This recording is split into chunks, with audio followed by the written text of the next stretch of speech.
ஜிஹ்வா மே மதுமத்தமா, மே மதுமத்தமா, நல்ல என்னுடைய நாக்கு மதுர பாஷினியாக இருக்கட்டும். ஜிஹ்வாங்கிறது ஸ்திரீலிங்கம். மே ஜிஹ்வா மதுர பாஷினி பவத்து, என்னுடைய நாக்கானது இனிமையான சொற்களையே பேசட்டும். பணிவுடையன் இன்சொலன் ஆதல் ஒருவருக்கு அணியல்ல மற்ற பிறன்னர் திருவள்ளுவர். அடக்கமாகவும் இனிமையான சொற்களை பேசுகிறவன் தான் உயர்ந்தவன்.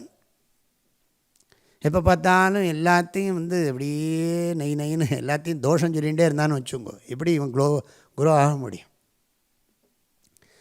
தோஷ தரிசனமே ரொம்ப ஓவராக போயின்னு இருக்கக்கூடாது. இல்லை இனிமையான பாசிட்டிவாக பேசினா நல்லது நடக்கும் நிறைய. நம்ம ஓவராக நெகட்டிவாக பேசிகிட்டு இருந்தோம்னா அது நெகட்டிவ் தான் இருக்கும் சுற்றி வர. நம்மளும் அப்படி ஆகிடும். கடைசியில் ஓவர் கம் பண்ணுறது கஷ்டமாயிடும். அதுக்குள்ளே ஜென்மாவே முடிஞ்சு போயிடும். கிடைச்ச நேரமெல்லாம் லௌகிக்கம்தான் பேசுகிறான், இன்னொருத்தனை பற்றி பேசுகிறான், இல்லாட்டி பாலிட்டிக்ஸை பற்றி பேசுகிறான். இந்த திருஷ்டமாக இருக்கிற அனித்திய விஷயங்களை பேசி என்ன பிரயோஜனம்? இனிய உளவாக இன்னாத கூறல் கனி இருப்ப காய் கவர்ந்தற்றுன்ன மாதிரி இது என்னத்துக்கு பேசணும்?